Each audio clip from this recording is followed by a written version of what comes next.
इस बात से बिल्कुल भी इनकार नहीं किया जा सकता कि परिवार में लड़की के पैदा होते ही उसे शादी का सही मतलब सिखा दिया जाता है। मुझे भी बचपन से यही सिखाया गया था कि शादी एक पवित्र बंधन है। दरअसल जब मेरी शादी हुई थी तो उस समय मैं केवल 26 साल की थी।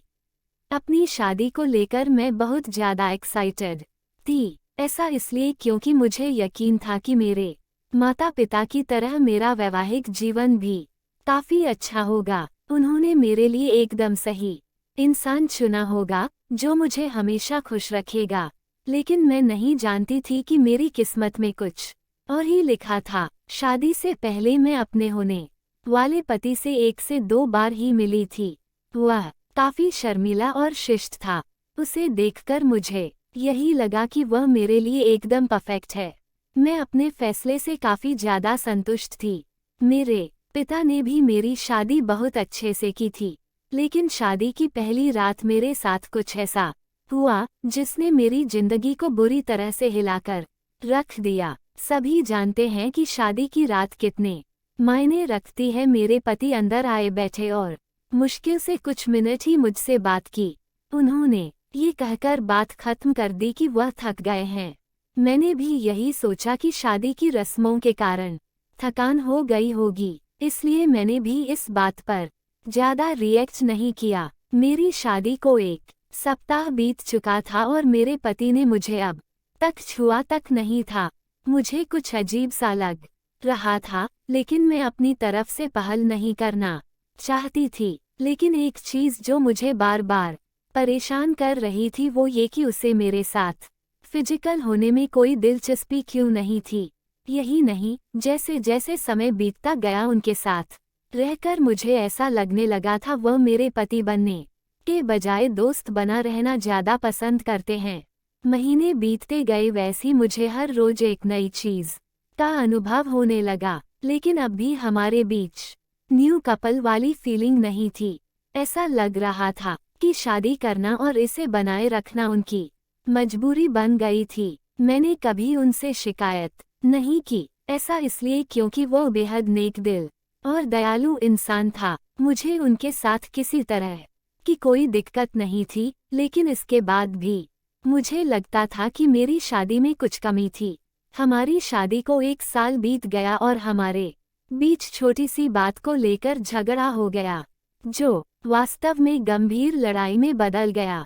मेरे मन में गुस्सा था तो मैंने कह दिया कि मैं एक पति के लिए तरस रही हूँ जो मुझे कभी नहीं मिला। जैसे ही मैंने ये शब्द बोले मेरे पति एकदम से चुप हो गए और बिस्तर के किनारे पर जाकर बैठ गए। मैंने जब उन्हें रोता हुआ देखा तो मैं चुप हो गई। मैं दंग रह गई। ऐसा इसलिए क्योंकि मैंने आज तक उन्हें मेरे सामने कभी इतना कमजोर होते नहीं देखा था। मैंने उन्हें परेशान देख दिलासा दिया। तभी उन्होंने मुझसे माफ़ी मांगी और कहा कि उनका इरादा मुझे चोट पहुंचाने का बिल्कुल भी नहीं था, लेकिन उन्हें महिलाएं पसंद नहीं है।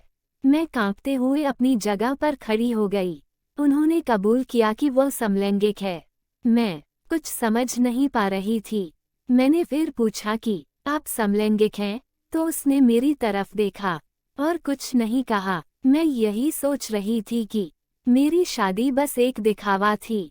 मैं बिस्तर पर चुपचाप लेट गई और हकीकत से भागने के लिए सोने की कोशिश करने लगी। लेकिन मैं अच्छे से जानती थी कि यह सपना नहीं है। मेरे पति पुरुषों को पसंद करते हैं। मुझे ये बात हर हालत में स्वीकारनी थी, लेकिन इस दौरान मेरी अपनी खुशी का क्या? मैंने अपनी खुशी की परवाह न किए बगैर उनके साथ जीवन भर शादी का ढोंग रचाने का फैसला किया। हालांकि मुझे धोखा देने के लिए उन्होंने मुझसे माफ़ी मांगी। उन्होंने कहा वह सब कुछ मुझे बताना चाहते थे, लेकिन उन्हें लगा कि वैवाहिक जीवन में व्यस्त होने के बाद शायद वह बदल जाएंगे। लेकिन ऐसा नहीं हुआ। हमने फैसला किया कि अब ऐसा नहीं चल सकता। हमें किसी न किसी निष्कर्ष पर तो पहुंचना ही था। ऐसे में हमने तलाक की अर्जी दायर की, जिसकी वजह से हमारे परिवार के बीच संबंध खराब हो गए। लेकिन मेरे और मेरे पति के बीच दोस्त के रूप में रिश्ता बहुत मजबूत हो गया है।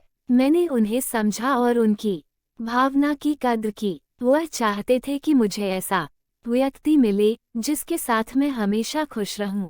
हमारा ये कदम उन बंधनों से मुक्त करने के लिए जरूरी था जो हमें दुखी और अधूरा शादी में जोड़े रखना चाहते थे। लेकिन मुझे खुशी है कि हमने समाज की परवाह नहीं की बल्कि अपनी खुशी के बारे में सोचा। सच कहूं तो आज मैं बेहद खुश हूं।